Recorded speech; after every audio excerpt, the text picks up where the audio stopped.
Vivimos en sociedades formalmente iguales, pero donde todavía persisten evidentes desigualdades de género.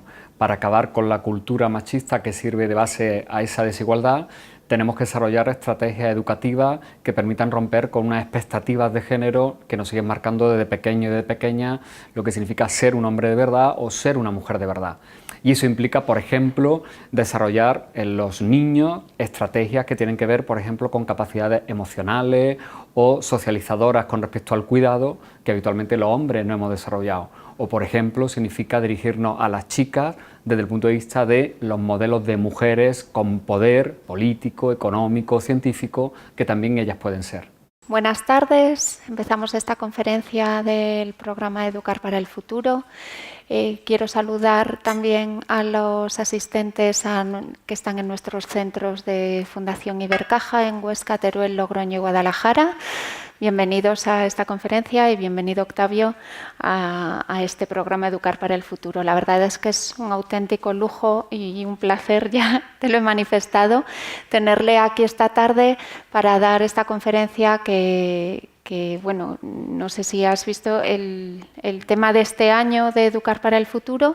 Hemos intentado hacer una fórmula de educación al cuadrado es igual a familia más escuela. Y dentro de esa fórmula hay 5 componentes importantes. Uno de ellos, muy importante, era el área de invitar a pensar.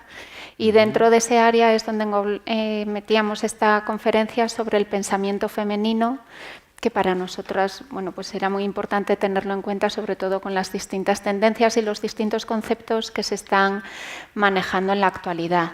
El título de la conferencia tiene 2 partes que para mí fueron reveladoras. Por un lado, la parte chocante, esa de ni machotes ni princesas, pero luego la parte más importante de educar en la equivalencia. Después de oír mucho hablar de educar en la igualdad, de educar en la equidad, de repente lo de la equivalencia, pero busqué el significado real de equivalencia y era igualdad en valor, estimación, potencia y eficacia de 2 o más cosas o personas. Me pareció que era un título redondo para lo que queríamos contagiar con esta conferencia y además el sentido que le queríamos dar. Por mi parte nada más, que disfruten de la conferencia. Les hago un breve resumen del currículum de Octavio. Octavio es catedrático de Derecho Constitucional en la Universidad de Córdoba, es además miembro de la Red Feminista de Derecho Constitucional, de la Red Hombres por la Igualdad y de la Asociación Clásicas y Modernas. Además es autor de varios libros: La igualdad en rodaje, masculinidades, género y cine, Autonomía, género y diversidad, El hombre que no deberíamos ser, y recién salido, que me comentaba ahora que lo está presentando en distintas ciudades, Brújula para jóvenes feministas, que nos va a hacer mucha falta, publicado por WeToo. En realidad él, cuando empezamos a buscarlo y se definía en su perfil, se definía como feminista, porque entiende el feminismo como el pensamiento que defiende la igualdad de derechos reales y efectivos entre hombre y mujer. Entonces, con ese pensamiento estamos deseando oír toda tu conferencia y todo tu planteamiento. Muchas gracias. Bueno, buenas tardes a todas y a todas. Gracias por la invitación a la Fundación Ibercaja, por la oportunidad de estar esta tarde en este espacio de debate y reflexión, que espero que, bueno, inicialmente, lógicamente, va a ser un monólogo, pero que espero que luego se convierta en un diálogo y tengamos la oportunidad de reflexionar conjuntamente en torno a esa idea, ¿no?, que comentaban antes en la presentación, esa idea de la equivalencia, ¿no?, que es un término que yo he cogido prestado de una buena parte de la teoría feminista, que insiste mucho en esa consecución de un mundo donde mujeres y hombres seamos finalmente considerados seres equivalentes, ¿no?, o seres con equipotencia, ¿no? Es un término que utiliza la teórica feminista Marcela Lagarde y que a mí me parece mucho más contundente y rotundo que incluso que el de igualdad, porque supone, como bien se nos decía antes en esa definición del término, ese reconocimiento del igual valor, de las iguales capacidades, de la igual potencia, ¿no?, el sentido de poder, ¿no?, en el sentido más positivo del término poder, de todos los seres humanos con independencia de su sexo, ¿no? Y desde ese punto de partida, ¿no?, desde el que les voy a proponer esta reflexión, que desde el mismo título pues pretende también ser provocativa, ¿no?, o lo suficientemente provocativa para que genere reflexión, debate y que desde esa incluso incomodidad provoque también que todas y todos podamos seguir avanzando, porque creo que solamente desde esa provocación el pensamiento avanza, ¿no?, y las sociedades se van transformando positivamente, ¿no? Voy a ponerme de pie porque prefiero hablar de pie y sentirme más cerca del público. Voy a coger aquí. Vale. Y voy a empezar un poco, aunque se ha hecho antes una presentación breve de mi trayectoria, ¿no?, de mi currículum, voy a empezar la charla presentándome, pero desde el punto de vista más personal, ¿no?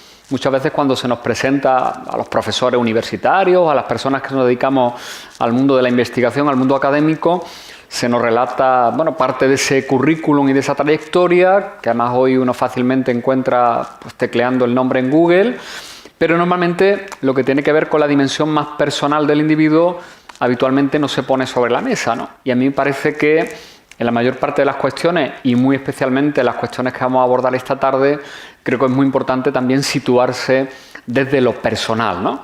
Y por eso a mí me parece también un ejercicio de honestidad intelectual y personal incluso, definirme desde dónde hablo y desde dónde yo miro la realidad, ¿no? Porque sin duda esas gafas con las cuales yo miro la realidad, pues evidentemente condicionan de qué manera yo concluyo que esa realidad tiene cosas positivas, tiene cosas negativas y desde qué punto también de vista tendría que transformarse, ¿no? Yo me defino, y antes lo decía Carmen en la presentación, como un hombre feminista, aunque últimamente trato de matizar esa definición y siempre digo que soy más bien un hombre que está en proceso de ser feminista. Me parece que convertirse en una persona feminista es un proceso largo, complejo, que me temo que en mi caso durará toda la vida, no sé si tendré tiempo suficiente para llegar a ese puerto último, porque entre otras cosas, convertirte en una persona feminista significa desaprender todo eso que la cultura machista ha ido forjando dentro de ti y por lo tanto tienes que ir soltando de esa mochila que todos llevamos dentro, pues toda una serie de elementos socializadores que desde muy pequeñitos nos han convertido en una determinada construcción de lo que significa ser persona, en este caso persona del sexo masculino. Por lo tanto, soy alguien que está en proceso de llegar a ser feminista y por lo tanto soy alguien que sigue teniendo un machista dentro, que con muchísima frecuencia repite comportamientos, actitudes, gestos y hasta expresiones machistas, y que únicamente he llegado al punto en el que al menos tengo conciencia de la injusticia que eso provoca en mi entorno y también incluso, ¿no?, de las consecuencias negativas que ese machismo provoca dentro de mí, ¿no? Siempre que me preguntan por qué me defino como un hombre que está en proceso de ser feminista, yo siempre respondo aludiendo a dos elementos esenciales, ¿no?, o a dos factores esenciales de mi vida. Por un lado, he tenido la suerte de ir coincidiendo a lo largo de mi trayectoria vital con muchísimas mujeres feministas. Mujeres feministas que incluso en muchos casos no eran conscientes del término, del concepto, hablo de mujeres incluso de mi entorno familiar, que en el momento histórico de este país que les tocó vivir, pues evidentemente no tuvieron la oportunidad ni siquiera de saber exactamente lo que era el feminismo. Pero que con sus comportamientos, sus actitudes, su valentía ante la vida me demostraron que efectivamente se comportaban como mujeres, podemos decir, empoderadas, ¿no?, desde el punto de vista feminista. Y luego a lo largo de mi trayectoria más académica, ¿no?, podríamos decir, y por supuesto más militante, ¿no?, dentro del feminismo, pues he tenido la suerte de ir encontrándome por el camino a muchísimas mujeres, maestras, compañeras de lucha, compañeras de reflexiones, compañeras de debate, que son las que efectivamente me nutren de ese pensamiento que es el que me convierte ahora en una persona en transformación, ¿no? Por lo tanto, si soy un hombre feminista en proceso de serlo, es en gran medida gracias a todas esas mujeres, ¿no?, que forman y han formado parte de mi vida. Y luego hay otro elemento clave que para mí supuso un momento, ¿no?, podemos decir, de transición en mi trayectoria personal, que es el hecho de haberme convertido en padre, ¿no?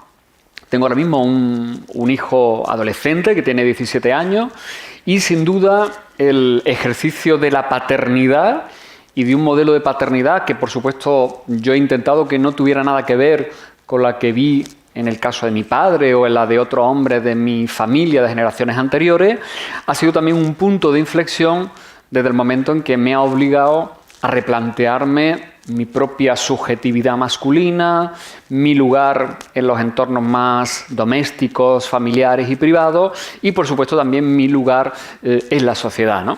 Por lo tanto, yo creo que también el tratar de ser un padre presente, corresponsable y consciente de la importancia que tienen los vínculos emocionales y de cuidado es lo que también me ha llevado a ser una persona feminista, ¿no? Mucho más ahora que tengo un hijo en esa edad tan compleja y tan apasionante al mismo tiempo, que es la adolescencia, y donde efectivamente uno se da cuenta que ante todo somos un mar de dudas, de inquietudes y de incertidumbre, y que esa especie de expectativa con la cual nos educaron de convertirnos en hombres con respuesta para todo, pues se viene abajo desde el momento en que tienes que enfrentarte a la educación y al acompañamiento de una persona que se está forjando como un adulto en una sociedad tan compleja como evidentemente es la sociedad del siglo XXI que nos ha tocado vivir. Desde ese planteamiento claramente y rotundamente feminista, pues yo he enfocado mi trayectoria no solamente profesional, sino también personal, ¿no? Y siempre trato de, aunque pueda parecer una obviedad, de definir qué entiendo yo por feminismo, ¿no? En unos momentos donde además con tantísima tranquilidad y a veces con tantísima ignorancia en las redes sociales, en los medios de comunicación, se habla del pensamiento feminista, pues opinando con absoluta alegría sobre lo que es y ha sido, ¿no?, este movimiento y este pensamiento, pues creo que es importante que precisemos, aunque sea de manera muy breve, ¿no?, y esto daría lugar para casi un ciclo entero de conferencias, qué entiendo yo al menos por el feminismo, ¿no? ¿Qué me han enseñado, ¿no?, todas esas mujeres a las que antes aludía, qué es el feminismo, ¿no? Y creo que el feminismo es en definitiva todas esas cosas que tienen ahí en esos cuadros llenos de colorines que les he puesto en pantalla, ¿no? Por supuesto, es una teoría política, es decir, hay toda una construcción teórica, ¿no?, que tiene que ver con una reflexión sobre cómo nos organizamos social, política y culturalmente, ¿no?, los seres humanos. Es sin duda, claro, un movimiento social, un movimiento que las mujeres han liderado durante ya prácticamente 3 siglos por la igualdad de derechos y reivindicando, como decíamos al principio, convertirse finalmente en sujetos equivalentes, ¿no?, a los hombres, a los ciudadanos hombres. Es también y sobre todo una propuesta emancipadora, es decir, el feminismo lo que ha luchado, por lo que ha luchado siempre, por lo que sigue luchando hoy, es contra todas las formas de servidumbre y explotación del ser humano, sea hombre o sea mujer, por supuesto mujeres principalmente porque habéis sido históricamente las discriminadas, pero también contra cualquier forma de explotación del ser humano en todas las dimensiones que nos podamos imaginar, ¿no? Por lo tanto, difícilmente podemos categorizar como feminismo a cualquier propuesta que, aunque se ponga esa etiqueta, no persiga la lucha contra las explotaciones, las servidumbres y las subordinaciones de los seres humanos, ¿no? Desde este punto de vista, el feminismo es también una propuesta ética.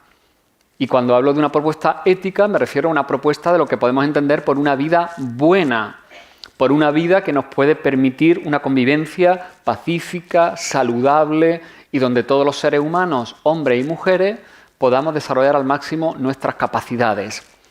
Y claro, todo esto nos lleva a esa conclusión final, que es desde la que yo les decía al principio, que es desde la que me sitúo.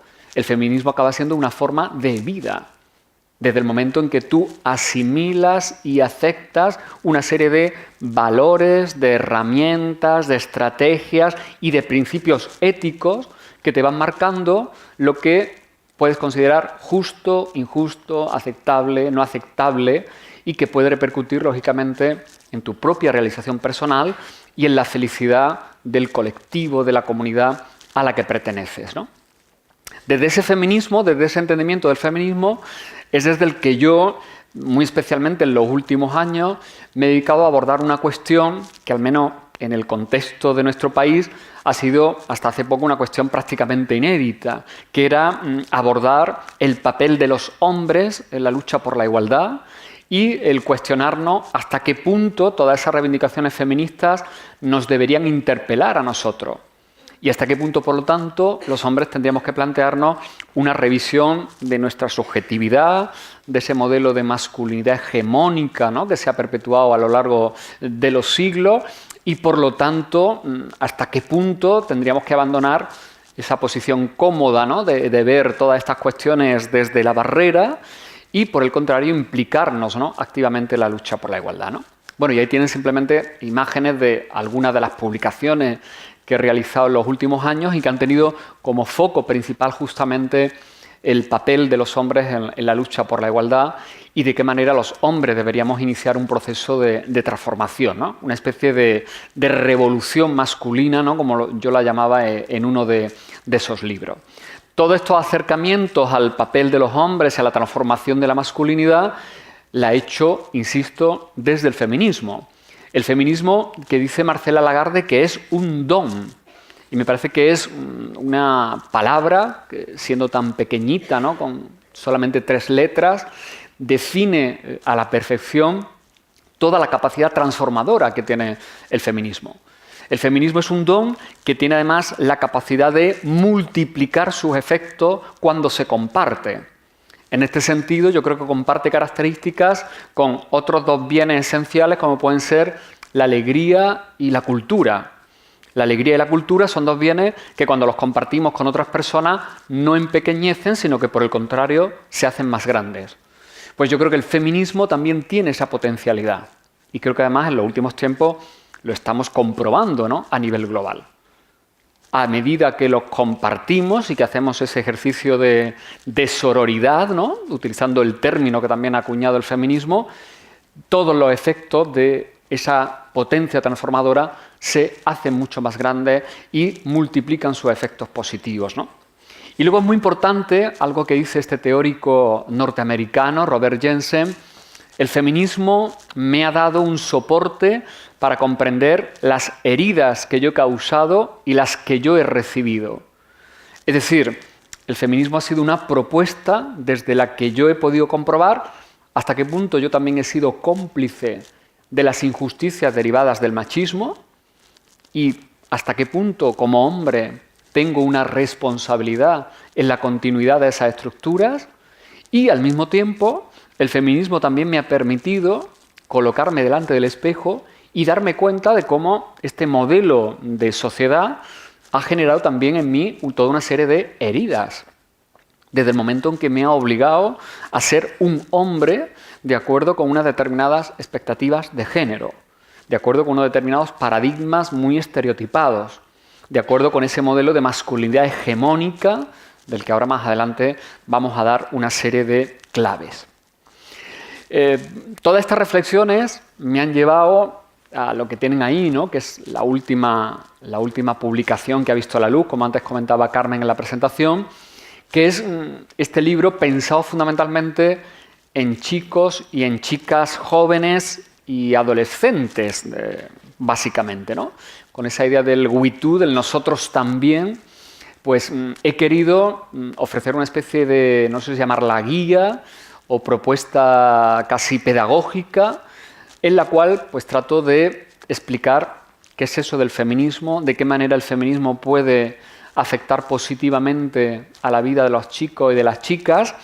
Y este trabajo es el producto de 2 experiencias, ¿no?, que también para mí han ido en paralelo, ¿no? Por un lado, como os decía antes, la experiencia de la paternidad, de ser padre de un hijo adolescente, por lo tanto, tener en casa un laboratorio, ¿no?, donde todos los días me enfrento, ¿no?, a las dificultades de cómo gestionar conflictos, ofrecer referentes positivos para mi hijo o tratar de hacerle ver cómo todo lo que tiene a su alrededor le está lanzando a veces mensajes tremendamente perversos y la dificultad que es aislarlo, ¿no?, de ese contexto tan tremendamente tóxico en ocasiones. Y luego la otra experiencia es la que he venido realizando en los últimos años en muchísimas actividades, no solamente ya con mis alumnos en la facultad, que ya evidentemente son personas mayores de edad, sino sobre todo en institutos, centros de secundaria, donde pues, he podido desarrollar muchísimos talleres, charlas, conferencias sobre igualdad, violencia de género, en fin, todas estas cuestiones que nos reúnen aquí esta tarde, ¿no? Y justamente es esa experiencia la que a mí me ha permitido comprobar, primero, la necesidad, ¿no?, de este tipo de publicación dirigida fundamentalmente a estas edades y sobre todo la necesidad de dirigirme a los chicos varones, ¿no? Porque en esas experiencias con alumnos y alumnas de secundaria me he ido dando cuenta de que mientras que las chicas parece que cada vez van teniendo más claro qué es eso del feminismo, cuál es su lugar o cuál debería ser su lugar en el mundo, por el contrario los chicos me parece que están como en un mar de tremenda confusión, ¿no? Yo creo que en esas sociedades que podemos calificar como formalmente iguales, es decir, donde a nivel formal todos y todas tenemos reconocidos los mismos derechos, nuestro ordenamiento jurídico nos reconoce como ciudadanos y ciudadanas con plenitud de derechos, con independencia de nuestro sexo. Sin embargo, desde el punto de vista de lo fáctico, tenemos evidencias simplemente estadísticas de cómo hay una evidente desigualdad de género. Y en ese contexto de las sociedades formalmente iguales, pero desde el punto de vista de la práctica todavía desiguales, pues yo me he ido encontrando de alguna manera esa doble realidad, ¿no? Por un lado me he ido encontrando a chicas, como os pongo ahí, progresivamente empoderadas, os pongo ese término, aunque no me gusta mucho el término, pero para que se entienda, ¿no?, de lo que estamos hablando. Mientras que por el contrario me he encontrado a los chicos especialmente confundidos en este nuevo escenario, ¿no?, de progresiva igualdad y en muchos casos esa confusión masculina lo que está llevando es a un rearme desde el punto de vista machista, desde el punto de vista patriarcal y a una revitalización de comportamientos, de actitudes, de gestos, de opiniones, de discursos que ya creíamos incluso superados, ¿no? Y que ahora vemos cómo los más jóvenes reproducen y tienen además absolutamente normalizado. En ese contexto, por ejemplo, cuando vamos a una librería es muy fácil encontrarse cada vez más con publicaciones dirigidas a las chicas, ¿no? Ahí simplemente pongo un par de ejemplos, ¿no? Los cuentos para niñas rebeldes, libros sobre mujeres científicas, cuentos donde nos cuentan la vida de mujeres relevantes, ¿no?, desde el punto de vista de la cultura, pero sin embargo no hay prácticamente nada, o por lo menos hasta ahora no lo ha habido, dirigido a los chicos, ¿no? Yo que tengo un hijo adolescente, pues muchas veces he ido buscando algo para él, un libro que pudiera dirigirse a él para ofrecerle otros referentes de masculinidad. Y la verdad es que me he encontrado el vacío más absoluto, ¿no? Todo esto, como les decía antes, es lo que me ha llevado, ¿no?, finalmente a la necesidad de que hubiese de ir creando, ¿no?, algún tipo de materiales dirigidos muy especialmente a estos chicos jóvenes, ¿no?, a estos varones que están en ese nivel de confusión, ¿no? Es muy curioso además cómo cuando interrelacionas, ¿no?, interactúas con ellos y con ellas, te das cuenta que, de alguna manera, estos chicos y estas chicas viven lo que algunas teóricas del feminismo han llamado un espejismo de igualdad. Aparentemente, ¿no?, parece que la igualdad ya está conseguida, ¿no? Si tú incluso le preguntas, ¿no?, si efectivamente piensan que vivimos en una sociedad plenamente igualitaria, pues te responden pues, prácticamente todas y todos que sí. Pero luego, cuando sobre todo vas desentrañando de qué manera, por ejemplo, viven sus relaciones más personales, cómo interactúan desde el punto de vista del amor, los afectos y no digamos la sexualidad, ahí nos encontramos con que están reproduciendo comportamientos, roles y actitudes tremendamente machistas, ¿no? Y como os decía antes, incluso comportamientos, gestos y actitudes que pensábamos que ya estaban superados y que pensábamos los de otras generaciones que pasado el tiempo eso iba ya a quedar completamente formando parte de la historia. Y sin embargo vemos como los chicos y las chicas más jóvenes siguen incidiendo, ¿no?, en esa especie de ambivalencia en comportamientos brutalmente, incluso a veces machistas, ¿no?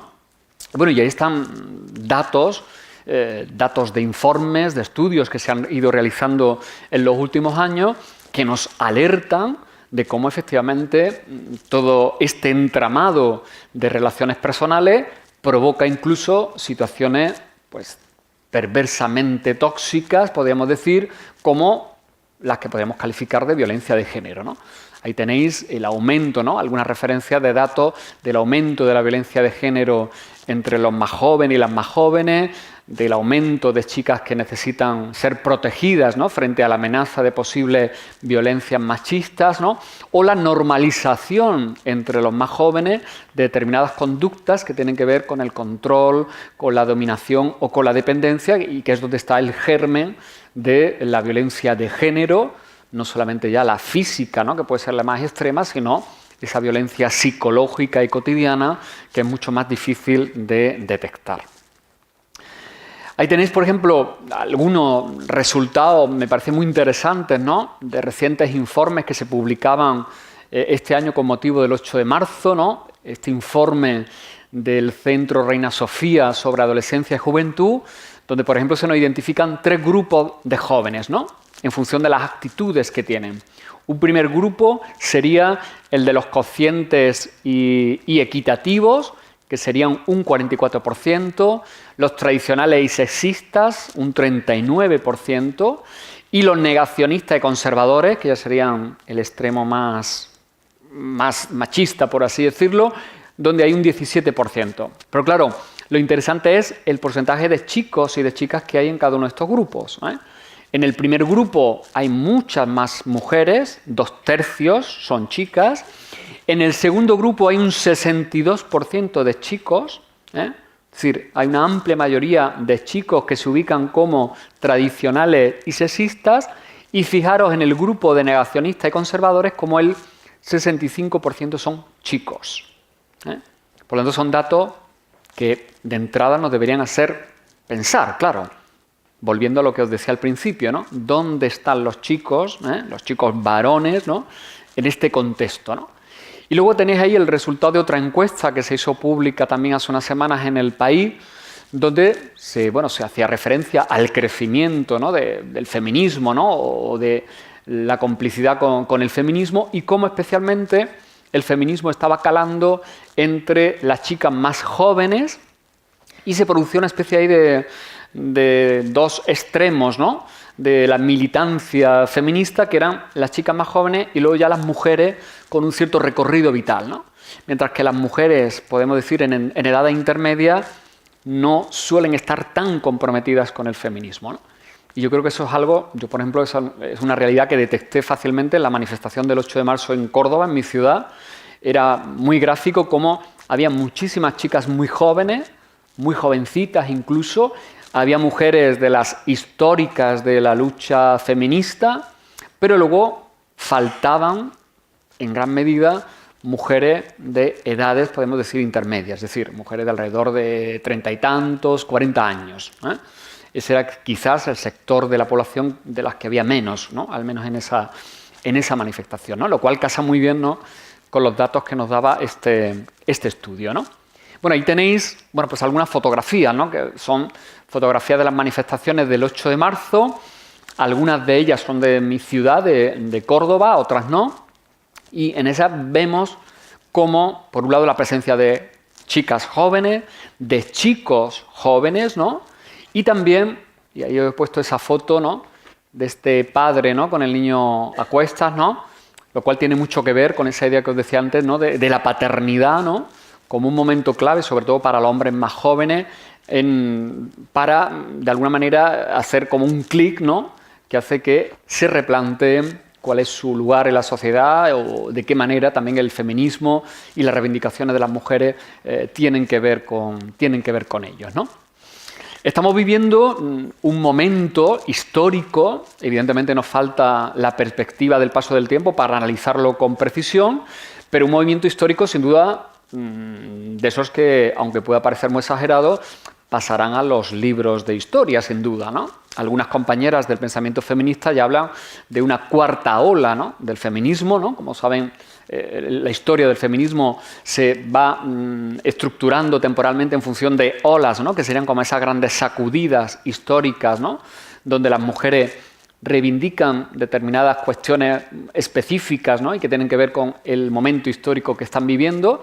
Y ahora mismo pues estamos viviendo una cuarta ola donde efectivamente las mujeres se están convirtiendo y el feminismo se está convirtiendo en el movimiento social mucho más activo, contundente, global, y el que está reaccionando frente a toda una serie de opciones políticas que se están posicionando mayoritariamente a nivel mundial y que en esta cuarta ola feminista se está planteando muy especialmente como la suma, ¿no?, de un modelo neoliberal desde el punto de vista económico, desde el punto de vista político, en alianza con el patriarcado, está incidiendo de manera especialmente negativa sobre los cuerpos, la sexualidad, las capacidades de las mujeres, las capacidades reproductivas de las mujeres, ¿no?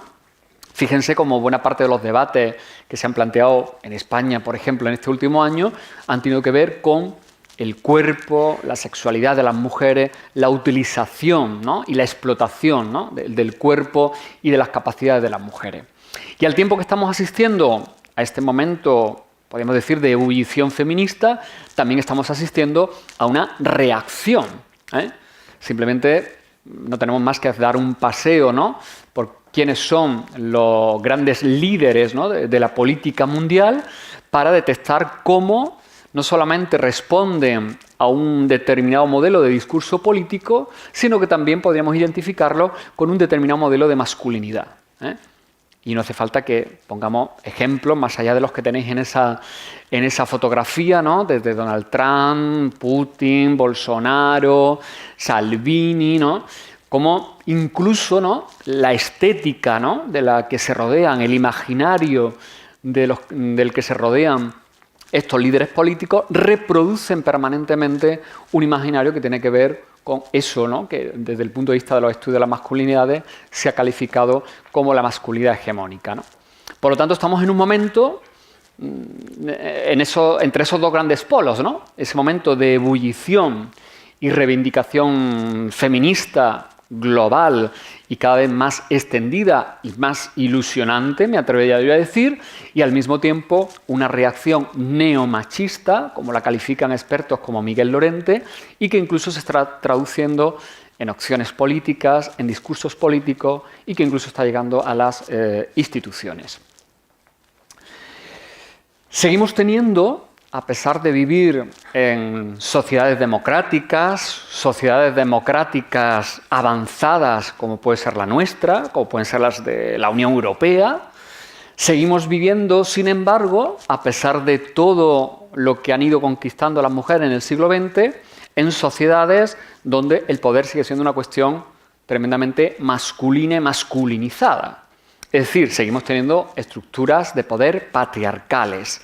El patriarcado, que es el concepto que mejor define esta manera de organización política, es un modelo de organización que entiende que el poder, como el soberano de hace tantas décadas, es cosa de hombres y que ese modelo de organización social y política parte de la superioridad masculina y de la inferiorización de la mujer y de todo lo vinculado con las mujeres, ¿no?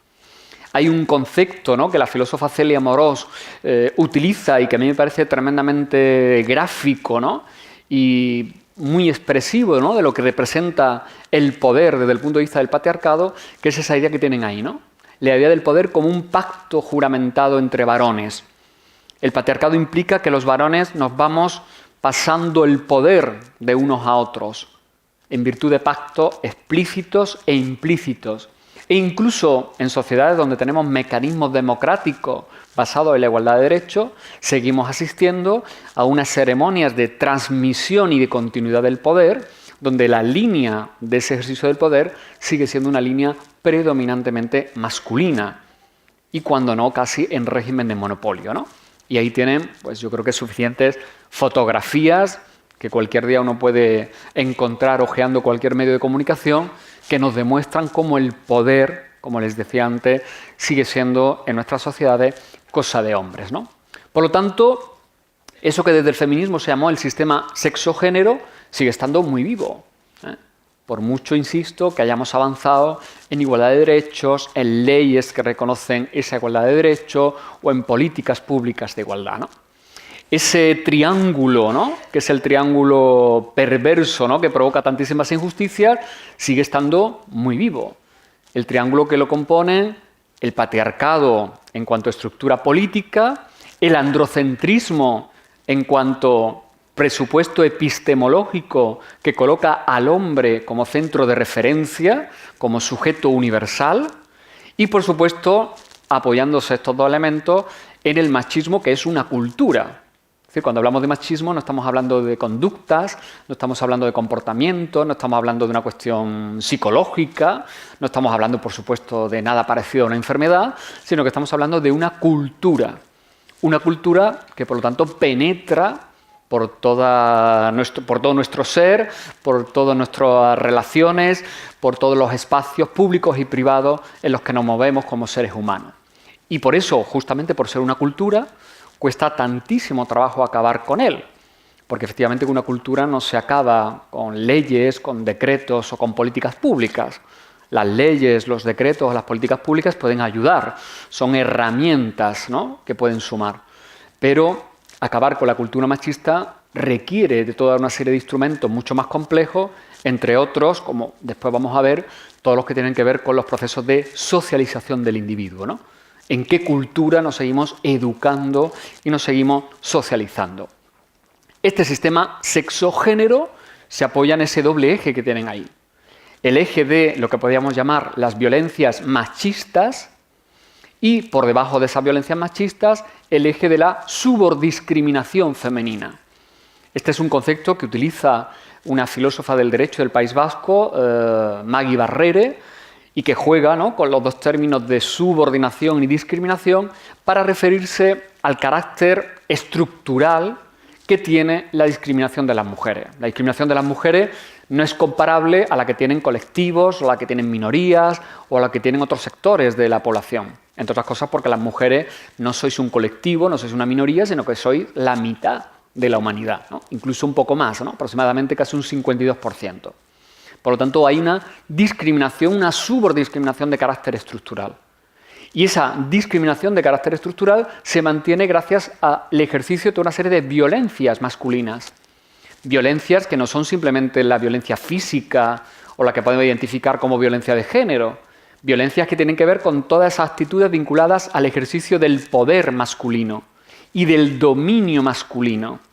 Quien tiene un ejercicio en régimen de monopolio del poder tiene la posibilidad de utilizar instrumentos coactivos e incluso violentos para mantener sometido y sometida a quienes están bajo ese poder.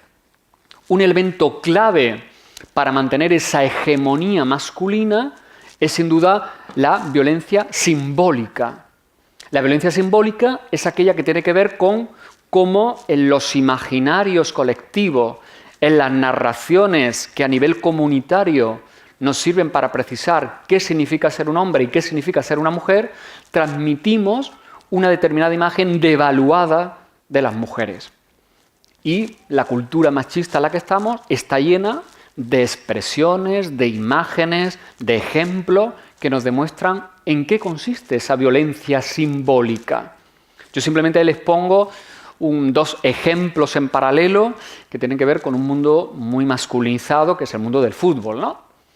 Ahí tenéis, fíjense, esa portada de un periódico deportivo, de un periódico dedicado al mundo del fútbol, donde fíjense en el lenguaje que se utiliza para definir, en este caso al futbolista, ¿no?, a Messi, ¿no? El puto amo. El puto amo. Es decir, el dominio del sujeto varón, que además ocupa todo el protagonismo absoluto de manera individualizada en este imaginario. Y por debajo, fíjense, la pancarta, ¿no?, que se desplegaba hace un par de años en un campo de fútbol donde jugaba el Barcelona. Shakira es de todos.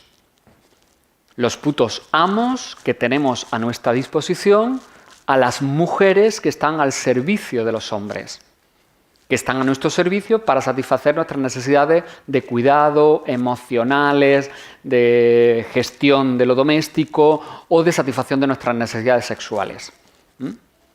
Las mujeres pertenecen a todos, como dice Ana de Miguel, en esa especie de harén democrático, donde incluso hemos legitimado que a través de una institución como es la prostitución, los hombres podemos tener acceso al cuerpo de las mujeres gracias al dinero. Por lo tanto, tenemos toda una serie de artefactos que simbólicamente, todos los días, nos están recordando justamente esto, que los putos amos somos nosotros y que las mujeres estáis a nuestra disposición. Ese mundo patriarcal se basa en un reparto absolutamente desequilibrado de voces, de espacios y de tiempos. El patriarcado se ha basado fundamentalmente en el silencio de las mujeres. El patriarcado ha educado históricamente a las mujeres para que estéis calladas, sumisas, para que no molestéis. Desde los padres de la Iglesia, que transmitieron permanentemente ese objetivo, las mujeres no tenéis derecho ni a voz ni voto, ¿no? Ni siquiera en las ceremonias, ¿no?, de esa religión, y no digamos en la jerarquía, hasta, bueno, los poetas románticos que, como Pablo Neruda, decían aquello de me gusta cuando callas, ¿no?, porque estás como ausente, ¿no? O ese individuo que tienen ahí, que es un alcalde de un pueblo de Almería, que hace un par de años, en un pleno del ayuntamiento, pues a una compañera concejal le dijo eso que tienen ahí, que no sé si lo ven: cállense y guarde respeto cuando está hablando un hombre. Cuando está hablando un hombre, porque el hombre es el que históricamente ha tenido el uso y el poder que supone tener la palabra. He aquí la esclava del Señor, hágase en mí según tu voluntad o según tu palabra. Quien tiene la palabra tiene el poder. Y la lucha durante muchísimo tiempo, todavía hoy, del feminismo, ha sido para que las mujeres tengáis la palabra, la voz, también en el espacio público y, por supuesto, en el privado. ¿Cómo seguimos repartiendo de manera desequilibrada los espacios? Como los hombres habitualmente hemos ocupado mayoritariamente el espacio público y las mujeres el espacio privado. Y cómo al incorporaros vosotras al espacio público, nosotros no nos hemos incorporado de la misma manera al espacio privado. Los tiempos, cómo seguimos articulando los tiempos de nuestra sociedad en función de un modelo en el cual los hombres nos ocupábamos fundamentalmente de los tiempos productivos y las mujeres de los tiempos reproductivos. Y cómo incluso los horarios que tienen que ver con nuestras ciudades, con los servicios públicos, con los colegios, con las instituciones, están hechos en función de ese parámetro. El parámetro del hombre que estaba fuera de la casa, trabajando casi las 24 horas del día, y la mujer que estaba dentro de la casa, lo privado, y que evidentemente no estaba sometida a una disponibilidad de tiempo como sí la tenía el varón. El tiempo de ocio, como los hombres históricamente hemos tenido mucha más disponibilidad de tiempo libre, de tiempo de ocio que las mujeres. Y como incluso hoy, cuando las mujeres os desarrolláis en el ámbito profesional, tenéis que luego hacer compatible eso con la carga que sigue teniendo para vosotras la gestión de lo privado, la gestión de lo doméstico, la gestión de los cuidados, ¿no? Esa ocupación de los hombres en el espacio público, que la vemos desde los recreos de los colegios, donde los chicos juegan al fútbol, ocupando mayoritariamente la mayor parte de ese espacio, mientras que las chicas están replegadas en los rincones, hasta esos líderes políticos que, cuando vuelven de haber simplemente cumplido con una obligación que tiene que ver con su corresponsabilidad como padres, asumen un protagonismo y un liderazgo que reclama o parece reclamar el aplauso de sus iguales y de la sociedad entera, ¿no? Lo cual es una evidencia más de cómo la cultura machista sigue estando presente no solo en la vieja política, sino también en la nueva política. ¿Cómo se ha definido habitualmente esa masculinidad hegemónica de la que antes hablábamos, ¿no? Ese modelo a partir del cual se generan unas expectativas de género que los chicos tenemos que cumplir desde que apenas nacemos. Pues fundamentalmente de acuerdo con esos tres elementos que tienen ahí en el triángulo. La idea del poder. Los chicos hemos sido siempre socializados para tener y ejercer poder. Y cuando hablo de poder no me refiero a que todos podamos ser o ministros o generales o alcaldes. No, me refiero a la capacidad de en el entorno social, en lo público y en lo privado, tener una posición de dominio. Tenemos, dice un artista británico que se llama Grayson Perry, la suerte de, al ser hombre, nacer siempre con una especie de boleto de lotería en el bolsillo, de tal manera que, por supuesto, solamente a algunos les toca el gordo, pero a la mayor parte de nosotros nos toca la pedrea, ¿no? En lo relativo al ejercicio del poder. Vinculado al poder, como antes decíamos, las violencias, ¿no? Como la historia de la humanidad vinculada al protagonismo masculino es una historia permanente de ejercicio de violencias, ¿no? Y luego, por supuesto, la idea de la negación. Ser un hombre se ha definido habitualmente como no ser una mujer. Nosotros no hemos tenido claro en qué ha consistido positivamente hacerte un hombre. Ese hacerte un hombre ha consistido en ir rechazando lo que tiene que ver con las mujeres y con lo femenino. Por eso hemos huido de determinados espacios, de determinadas emociones, de determinadas capacidades.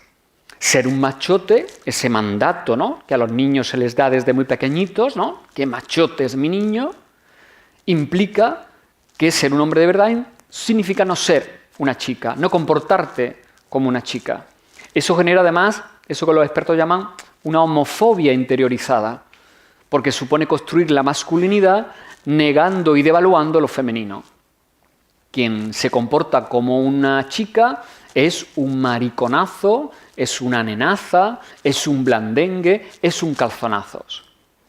Fijaros cómo a partir de esta construcción de la masculinidad, la feminidad es siempre un concepto devaluado. Para los hombres, lo que se identifica con las mujeres es algo que vale menos, que no nos otorga prestigio ni autoridad. Por eso sigue siendo un insulto que nos llamen nenazas. Si valorásemos lo femenino como algo positivo, no nos sentiríamos injuriados porque alguien nos dijera que somos unas nenazas. Pero efectivamente, calificarnos como nenazas supone devaluarnos como seres humanos. Por lo tanto, no hay que olvidar este tándem. El concepto masculinidad dominante implica una permanente devaluación de lo femenino. Y ahí está, por ejemplo, el lenguaje para demostrarlo, ¿no? Yo estoy harto de oír a los chicos adolescentes, cuando se refieren a cosas positivas, decir, esto es la polla. Y no hace falta que recordemos expresiones más habituales en otras generaciones, como decir que algo es cojonudo o que algo es un coñazo, y a partir de ahí otros muchísimos ejemplos de lenguaje que nos sitúan en esa permanente devaluación de lo femenino. Dice Rita Segato, que es una de las mayores expertas en violencia sobre las mujeres, una antropóloga mexicana y, como digo, experta, ¿no?, en toda esa construcción cultural de lo que en aquel país se ha llamado el feminicidio, que el estatuto masculino vendría a ser una especie de paquete de potencias, ¿no? A los hombres siempre se nos prepara para ser omnipotentes, ¿no? Es decir, seres que todo lo podemos, que tenemos que ser permanentemente los héroes de la película y que, si repasamos de nuevo, como decía antes, la historia, ¿no?, de la humanidad, podemos comprobar cómo la historia de los hombres ha estado muy ligada a esos tres conceptos que tienen ahí. La idea de control, la idea de dominación, la idea de conquista. Conquista de territorio, conquista de pueblos, conquista de cuerpos, para dominarlos, para someterlos, para explotarlos. Y entre esas dominaciones y esas conquistas y esos controles, por supuesto, habéis estado las mujeres, ¿no? El ejercicio de la violencia está además normalizado en esa construcción de la masculinidad. Un chico desde muy pequeñito tiene como muy normalizado que forma parte de su esencia demostrar agresividad, resolver los conflictos violentamente, pegarse en el patio del colegio. Se admira en la pandilla a aquel chico que demuestra, ¿no?, que los tiene bien puestos y que es capaz incluso de enfrentarse violentamente desde el punto de vista verbal o desde el punto de vista físico a sus iguales. La violencia, dice Rita Segato, tiene un doble eje, lo que ella llama un eje vertical y un eje horizontal. El eje vertical es el eje que se desarrolla hacia los que están por debajo. En una estructura machista, el eje de la violencia sería de los hombres hacia las mujeres. Pero también la violencia machista tiene un eje horizontal, que es el eje que se desarrolla entre iguales. En muchos casos, cuando los hombres ejercen violencia, lo hacen también para demostrar ante sus iguales que están siendo hombres de verdad, que están manteniendo a raya a las mujeres, que están cumpliendo perfectamente con las expectativas de género, que son unos machotes y que, por supuesto, no son ni blandengues, ni calzonazos, ni nenazas, ¿no? Esta construcción de la masculinidad nos configura finalmente como seres, y permitidme esta expresión, aunque pueda ser muy contundente, absolutamente discapacitados. Sobre todo desde dos dimensiones esenciales, que son las que resalto ahí en la diapositiva. Primero, desde el punto de vista emocional. Ahí os pongo la referencia del autor británico del que antes hablaba, Grayson Perry, que en ese libro fantástico que les recomiendo, La caída del hombre, él utiliza una expresión que a mí me parece pues, fantástica porque lo define genial. Los hombres somos estreñidos emocionales. Somos incapaces de gestionar adecuadamente nuestras emociones, de expresarlas, de compartirlas, de asumirlas. Todo eso hemos pensado siempre que era femenino, que era un espacio de ellas, ¿no?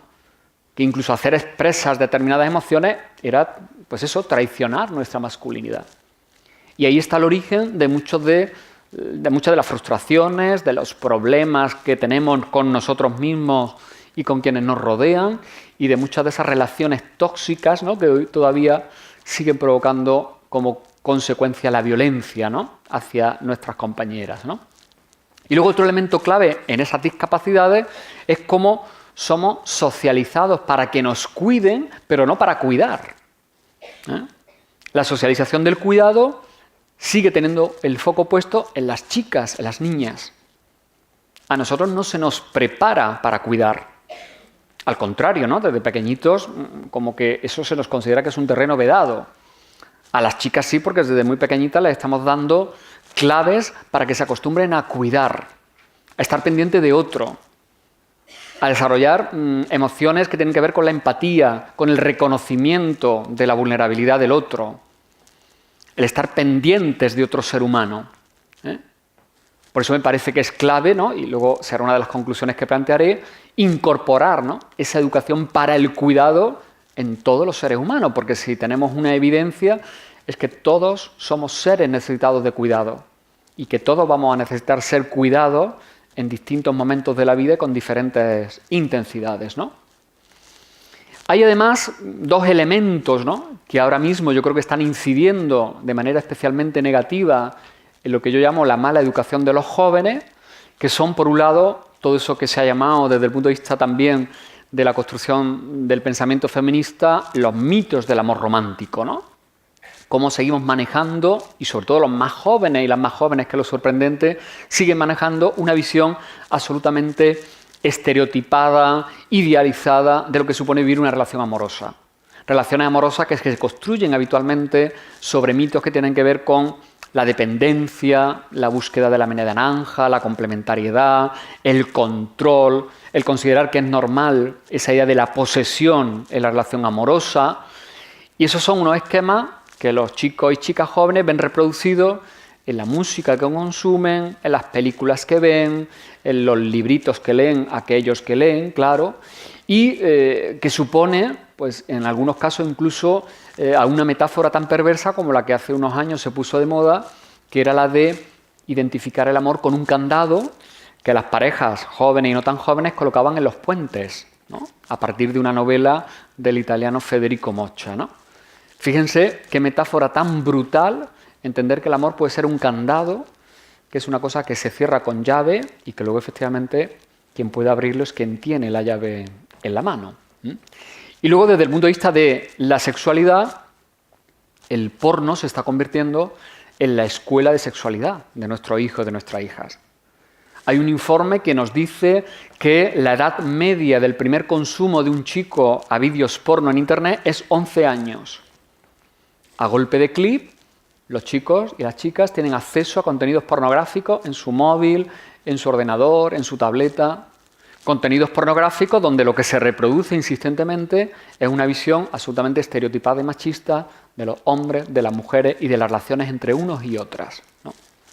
Una visión pornificada, como llaman algunas expertas, de la sociedad, que no solamente está en el porno, sino que también la vemos reproducida en la publicidad, en los vídeos musicales o en los productos culturales que habitualmente consumen, ¿no?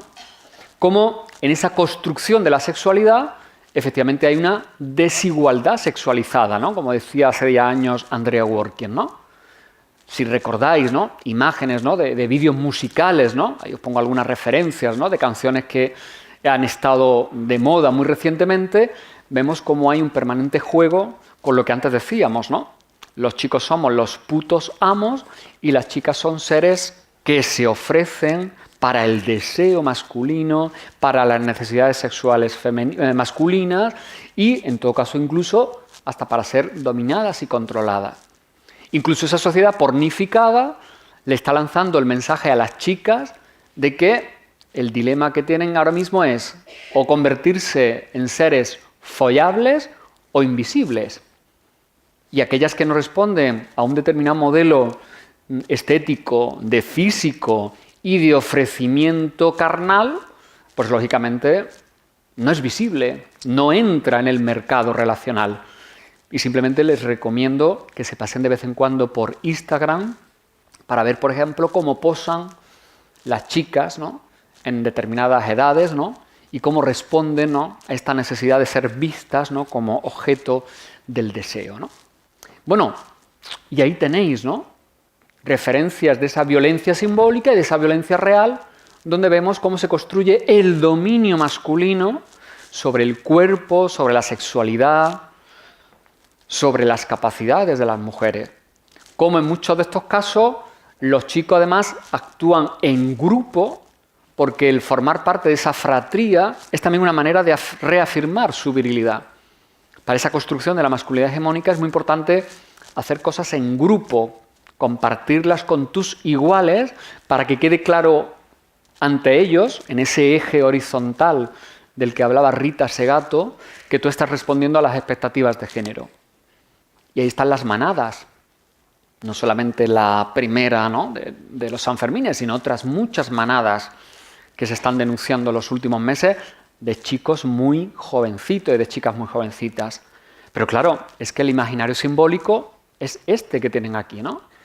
Este vídeo de Maluma, esta publicidad de hace unos años de Dolce & Gabbana, o simplemente si se van a Google y ponen vídeos porno violación, pues les saldrán pues cientos de páginas donde tienen libre e inmediato acceso a vídeos porno donde se están violando literalmente a mujeres. En muchos casos en grupo, en muchos casos son manadas, ¿no? Y por supuesto la mayor parte de los casos utilizando incluso violencia, ¿no?, y humillación hacia esas mujeres, ¿no?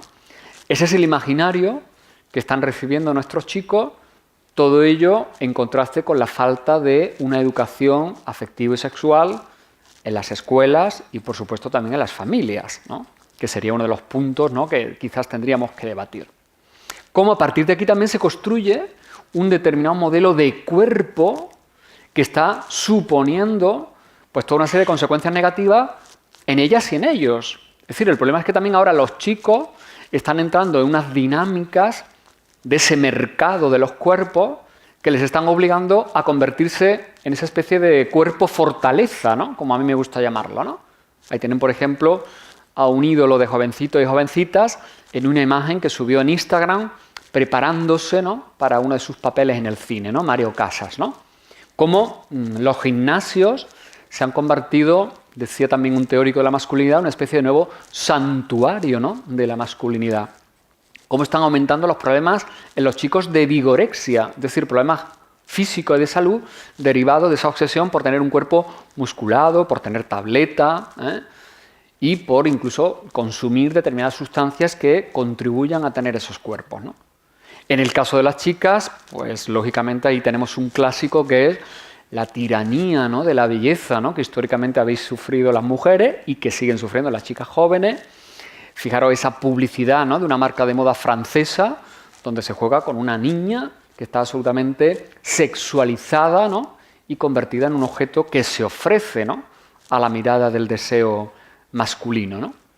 Entonces, claro, ¿cuáles serían los retos, ¿no? Desde el punto de este panorama, ¿no? Donde yo al menos detecto tantísimos riesgos o al menos tantísimas inquietudes, pues donde deberían estar las claves para tratar de remover, ¿no? Algunas de estas situaciones, ¿no? Pues bueno, yo creo que las claves estarían en algo que sigue siendo una asignatura pendiente en nuestro país, ¿no? En esa educación para una ciudadanía igualitaria, ¿no? ¿En qué debería consistir, desde mi punto de vista, ese proyecto educativo? Pues fundamentalmente debería centrarse en el desarrollo de las capacidades humanas, y digo bien, capacidades humanas, no masculinas ni femeninas, sino efectivamente que chicos y chicas, hombres y mujeres, pudiéramos desarrollar al máximo todas nuestras capacidades, también, por supuesto, las emocionales, ¿no? Esas que los hombres no hemos trabajado.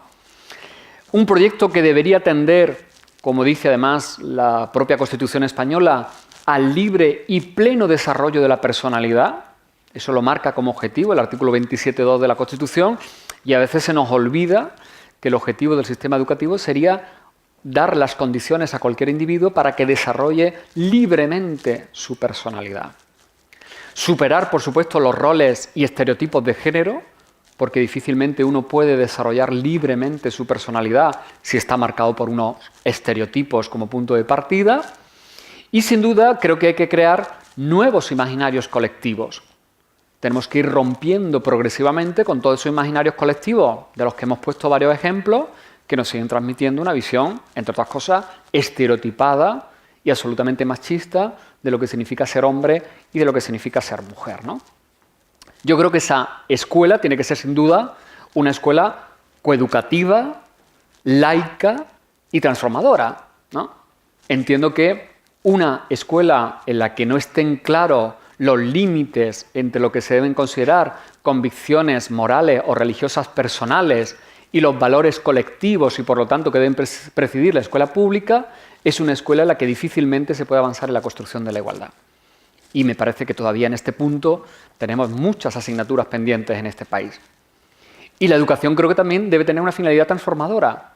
Es decir, la educación no se debe limitar a mantener el statu quo, porque ese statu quo puede estar lleno de injusticias, de discriminaciones, de desigualdades. Por lo tanto, las propuestas educativas tienen que tener también una finalidad de transformación desde el punto de vista de la justicia social. Lo dice, por ejemplo, esta teórica, ¿no? Wendy Brown. En una época de constelaciones y poderes globales intensamente complejos, la democracia necesita un pueblo educado, razonado y con una sensibilidad democrática. Creo que es sin duda pues, la mejor vacuna, ¿no? Diría yo, frente a las reacciones radicales, extremistas e incluso atentatorias contra el orden constitucional que estamos viendo en los últimos años. En esa propuesta educativa, sin duda, yo creo que tendríamos que incorporar como parte de nuestro acervo intelectual todas las aportaciones intelectuales que representa el feminismo. Es necesario que esa genealogía feminista se haga presente en la escuela, cosa que por supuesto todavía no está, y dentro de esa genealogía feminista, pues por supuesto habrá que también prestar atención a esos hombres, pocos, pero a verlos haylos, que a lo largo de la historia podemos considerar que han sido aliados, ¿no? Del pensamiento feminista, ¿no? Y ahí les pongo la fotografía de John Stuart Mill, que es sin duda pues, el mejor ejemplo que nos puede servir para construir también un imaginario desde la educación, desde la historia y desde el pensamiento político, en el que los hombres pueden posicionarse a favor de la igualdad de derechos. Los chicos y las chicas necesitan construir nuevos imaginarios de mujeres donde efectivamente hagamos ejercicios de memoria histórica para hacer presentes a las mujeres que siguen estando invisibles en los manuales, en los libros de texto o incluso en los medios de comunicación. Tenemos que ofrecer un imaginario a las chicas y a los chicos de cómo las mujeres pueden convertirse efectivamente en ministras, presidentas del gobierno, fabulosas empresarias o científicas, o que incluso pueden ser triunfadoras si son lesbianas, jugadoras de fútbol y encima del Barça. También, efectivamente, tenemos que mostrarle a los chicos y a las chicas que hay otro tipo de hombres, que no todos son ni Messi, ni Maluma, ni esos hombres malos o malotes, ¿no?, que parece que son los que tienen más éxito incluso entre las chicas, ¿no? Y ahí simplemente pongo pues, un panorama, ¿no?, muy rápido y muy sintético de ejemplos de personajes públicos, de la política, del cine, de la música, de la literatura, que representan otros modelos de masculinidad, que poco tienen que ver con el héroe, con el machote, con ese sujeto dominante, ¿no? Creo que es importantísimo trabajar desde los colegios y desde las familias también, por supuesto, todo lo que tiene que ver con la educación afectiva y sexual, ¿no? Partiendo de esa idea que es el reconocimiento y la reciprocidad. Difícilmente podemos construir relaciones personales saludables si no partimos del reconocimiento del otro o de la otra y del establecimiento de unas condiciones de reciprocidad, ¿no? Y hay que educar a chicos y chicas para que follen con empatía. Las clases de educación sexual no tienen que ser simplemente contarles cómo son los aparatos genitales masculino y femenino o en todo caso cómo se pone un condón. Hay que educarlos y prepararlos para que ellos y ellas usen de manera autónoma, libre y responsable su cuerpo. Y desde este punto de vista, no crean que quienes estamos en el feminismo somos unas personas puritanas ni moralistas, sino todo lo contrario. Por supuesto que hay que disfrutar de la sexualidad, de los cuerpos, cada uno de lo que quiera, de lo que le apetezca. Pero desde la responsabilidad que supone utilizar tu cuerpo en diálogo con otro, con otros o con otras. Esa idea de la empatía también en las relaciones sexuales, ¿no?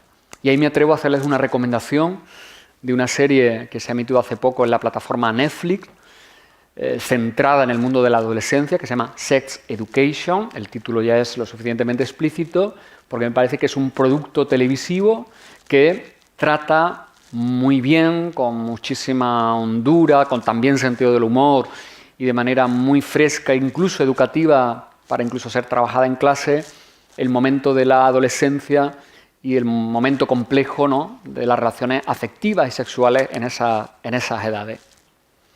¿El objetivo cuál debería ser? Pues efectivamente conseguir un mundo donde todos los seres humanos fuéramos equivalentes. Esa idea de la equivalencia, ¿no?, de la que antes hablábamos al principio, ¿no?, donde tuviésemos equipotencias, ¿no?, poderes equivalentes, ¿no?, como dice Marcela Lagarde. Implica esa equivalencia reconocer que la igualdad no es otra cosa que el reconocimiento de las diferencias. Todas y todos somos diferentes desde el punto de vista de nuestras convicciones, de nuestro pasado, de nuestra historia personal, de nuestros gustos sexuales, de nuestras posiciones políticas. Esa es la riqueza de la humanidad. La igualdad, por lo tanto, no se conseguirá mientras que no tengamos sistemas sociales y políticos donde cada cual pueda desarrollar su diferencia sin ningún tipo de interferencia. Este nuevo paradigma supone partir de una idea clave y que, por supuesto, está en las antípodas del modelo neoliberal, que es reconocer nuestra precariedad.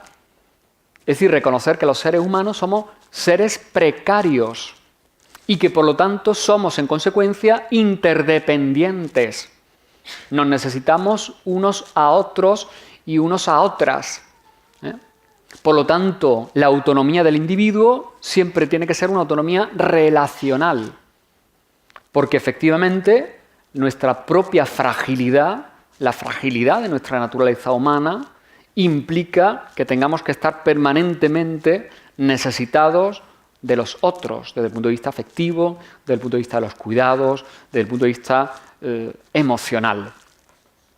Creo que, por lo tanto, esta propuesta que yo me atrevo a calificar, que es casi revolucionaria, porque va justamente en contra de lo que hoy puede ser el pensamiento dominante, implica colocar en el centro de lo político y en el centro de la política el orden amoroso de la vida, es decir, todo lo que tiene que ver con esas dimensiones más personales donde nos desarrollamos como individuos, como parejas, como padres, como madres, desde el punto de vista afectivo, desde el punto de vista sexual, desde el punto de vista familiar. Eso que habitualmente en los planes políticos suele estar en las afueras, es lo que debería estar en el centro de la política, ¿no? Y eso es buena parte de lo que también reclama el feminismo, que la vida esté en el centro de la política. Fijaros lo que decía María Zambrano. El amor ha de hacerse ley, que las leyes verdaderas son momentos del amor. De esa manera tan poética, como escribía María Zambrano, lo que nos estaba diciendo María Zambrano es que justamente la vida, lo que tiene que ver con esa dimensión más emocional del ser humano, es lo que debería que situarse en el centro de la política, del derecho, de las leyes. Tendríamos que pasar, por lo tanto, de una lógica economicista, que es la que incluso hoy rige nuestros sistemas educativos. Si uno lee el preámbulo de la LOMCE, se encuentra que todo ese preámbulo está absolutamente enrevesado por una lógica economicista de mercado. Tendríamos que sustituirla por una lógica de la sostenibilidad del planeta, de la sostenibilidad de las emociones, de la sostenibilidad de las vidas de los seres humanos. Estamos hablando, por lo tanto, de una revolución política, y utilizo política con toda la intencionalidad, con todas las letras y con toda la contundencia que implica hablar de política, porque estamos hablando de lo público, de lo común, de la res pública. Esa revolución política pasaría, desde mi punto de vista, por esos 6 elementos claves, ¿no? Esa reivindicación del cuidado, de la que antes hablábamos, esa reivindicación de las emociones y a través de las emociones de la empatía. Si no desarrollamos la empatía, difícilmente podemos desarrollar una sociedad donde se protejan adecuadamente los derechos humanos. La idea de la corresponsabilidad en lo público y en lo privado. Darle la vuelta a la idea del poder para que se convierta más en un poder con, en vez de un poder sobre. Fíjense cómo el cambio de una preposición le da un giro radical a la concepción del poder. Por supuesto, en todo lo que tiene que ver con esa tradición también muy histórica y muy vinculada al feminismo de la gestión pacífica de los conflictos. Y yo creo que sin todos estos elementos será imposible llegar a ese ideal por el que lucha el feminismo y por el que trabajamos muchos teóricos del derecho, que es el ideal de la democracia paritaria. Una democracia donde efectivamente mujeres y hombres seamos finalmente ciudadanos y ciudadanas equivalentes, ¿no? Para llegar a ese objetivo, yo creo que no hay que montar nuevas masculinidades, que es un concepto que ahora también está muy de moda. Yo creo que hay que desmontar la masculinidad. Ese concepto que a su vez, como antes decíamos, genera un concepto devaluado de lo femenino y de la feminidad. Y por supuesto estoy convencido que la herramienta más útil para hacer ese desmontaje es el feminismo, no se me ocurre otro. Y ahora incluso, pues podemos debatir y seguramente a alguien del público se le podría ocurrir otra herramienta, ¿no? De tal manera que yo creo que la pregunta que tendríamos que lanzarnos hoy día en pleno 2019 sería: ¿acaso no eres feminista? Es decir, yo creo que quien tendría que dar explicaciones y argumentos sería aquella persona que no se identifique como una persona feminista, porque creo que difícilmente se puede ser demócrata, se puede pensar en cuestiones de justicia social sin pasar por la propuesta emancipadora del feminismo. Muchas gracias. Muchísimas gracias. Muchas gracias por responder también al objetivo que teníamos, que era lo que comentábamos al principio de la charla, ese pensamiento que complementa el resto de pensamientos, no solo el computacional, matemático, emocional, sino otro modelo de pensamiento que, como has dicho al principio de tu intervención, es también una forma de vida. Eso es. Muchas gracias por incidir en que no solo es necesario empoderar a las niñas, sino también educar a los niños, romperles esos mitos y ofrecerles muchos más. Y gracias por conformarnos ese espíritu crítico. Y por cerrar, voy a hacer referencia a una cita que no sé de quién es, yo creo que es anónima, ¿sí? Que es que solo los peces muertos siguen la corriente. Entonces, muchas gracias por ir contracorriente y por animarnos a seguir haciéndolo. Y a ustedes, muchísimas gracias. Muchas gracias también a los asistentes que nos han visto desde los centros de Huesca, Teruel, Logroño y Guadalajara. Les emplazo a las próximas actividades de Educar para el Futuro, que son este viernes tenemos una jornada sobre creatividad y error con educadores del Museo Thyssen-Bornemisza, que vamos a tener aquí en el patio de la Infanta viernes y sábado. El lunes tenemos un taller sobre convivencia, uniendo realidades para la convivencia, que imparten educadores de Océano Atlántico. Y el jueves que viene tenemos a John Mayton, que es un experto matemático que nos va a enseñar, nos va a explicar cómo todos los niños pueden disfrutar con las matemáticas. Muchísimas gracias. Al final les recogerán la encuesta, que para nosotros es importante para seguir mejorando y poder responder mejor a sus necesidades. Gracias.